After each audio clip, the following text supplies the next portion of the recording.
ఇక అనంతపురం జిల్లా Tadipatri municipal chairman జేసీ Prabhakar Reddy MLA Kethireddy Peddareddy మధ్య మరోసారి వివాదం చోటు చేసుకుంది. తాడిపత్రిలో ఆయన మీడియాతో మాట్లాడుతూ తనను చైర్మన్ పదవి నుంచి తొలగించేందుకు కొన్ని రాజకీయ శక్తులు కుట్రలు చేస్తున్నాయని, తనకింకా పదవీ కాలం ఉందని, ఎవ్వరు ప్రయత్నించినా సాధ్యం కాదని జేసీ చెప్పారు. విగ్రహాలు ఏర్పాటు చేయాలంటే దానికి నియమ నిబంధనలు ఉన్నాయని, వాటిని అనుసరించాల్సిన అవసరం ఉందని ఎమ్మెల్యే కేతిరెడ్డికి జేసీ సూచించారు. నీకు చదువు అప్పలేదమ్మా, దానికి తప్పు కాదు. మంచి పిఎం పెట్టుకో, రూల్స్ రెగ్యులేషన్ లా నాకు కూడా తెలియదు అన్నీ. నేను ఒక లాయర్ని ఇంకా ఇద్దరు ముగ్గురు పెట్టుకున్నాను, అర్థమైందా? అంతేగాని నువ్వు విగ్రహం పెడతావా? ధూపం పలకొడితే నువ్వు విగ్రహం పెడతావా? చెప్పు.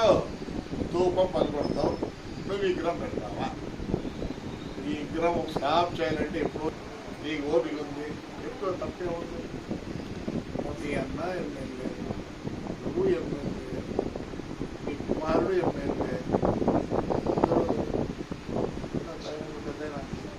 తప్పేం లేదు. నేనైతే అర్థం పడినా నాకు అవసరం లేదు, నేను ఎప్పుడో పడింది, గుద్ద కూడా కొట్టేయండి. నువ్వు ధూపం పలకొడతానంటే మీ నాయన విగ్రహం పెట్టలేదు. రూల్స్ ఉంటాయి, ప్రతిదానికి రూల్స్ రెగ్యులేషన్ ఉంటాయి, దీనికి కూడా రూల్స్ రెగ్యులేషన్ ఉంటే ఆ ధూపం ఊరికి పట్ల కమ్యూనిస్ట్ వాళ్ళు ఆయన విలువలు గుర్తించి ధూపం దయచేసి రూల్ ప్రకారం పోండి.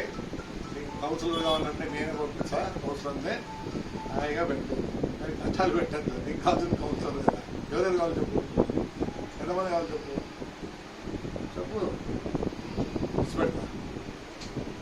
కష్టపెడితే వస్తారనుకున్నారా వాళ్ళ? ఇంకా గట్టిగా ఉన్నారు, చేయదండి దయచేసి.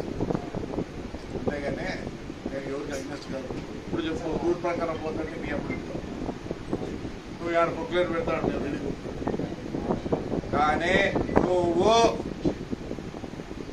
సన్యాస మండపంలో ఎట్లా ఇచ్చినావో కాపాడలేరు, మిమ్మల్ని కాపాడలేరు. మీ ఉద్యోగం పోతే అంతే. మేమంతా ఉండేది 5 ఏళ్ళు, 4 ఏళ్ళు, 3 ఏళ్ళు ఉంటాం. మీరు ఏజ్ లిమిట్ ఉంది, మీకు అంతవరకు ఉంటారు. ఇంకా దండిగా ప్రమోషన్లు కూడా రావాల్సి వస్తుంది మీకు. దయచేసి మానుకోండి. అందరికీ చెప్తున్నా, ఎమ్మెల్యే గారికి చెప్తున్నా, ఏమే కమిషనర్కి చెప్తున్నా. ఇది మంగళవారం ఎంఆర్ఓ ఆఫీస్కి పోయి ఆడే కూర్చుంటాం. మాకు న్యాయం కావాలి, మానవంగా పోతాము. ఏమే మాకు న్యాయం కావాలి. ఇది పోలీసు వాళ్ళు కూడా గమనించాలా. లా అండ్ ఆర్డర్ బ్రీచ్ అవుతుందండి. ఎందుకైతుంది? ఇట్లాంటివి ఏమైనా చేస్తున్నా బ్రీచ్ అయ్యేది. నో, దయచేసి చెప్తున్నా, మళ్ళీ ఒకసారి చెప్తున్నా, రూల్ ప్రకారం పోండి. మేము వద్దన్నాం, మేము కొట్టినాం, 3 అంతస్తులు కొట్టినా, రూల్ ప్రకారమే పోయినాం. అంత ఇంత కాంపెన్సేషన్ కూడా ఇప్పించిన, నేను ఇప్పించిన. ఈ గుర్తు 120 ఉంది, కడప అనంతపురం రోడ్ 120. నువ్వు ఉన్నావే బిల్డింగ్ ఆడ చూడు, కాబట్టి ఎంత ఉందో మార్కెటింగ్ అడుగు. నీ దానికి 128 ఉంది. అదే ప్రకారం కిందికి మిందికి ఉండాలి.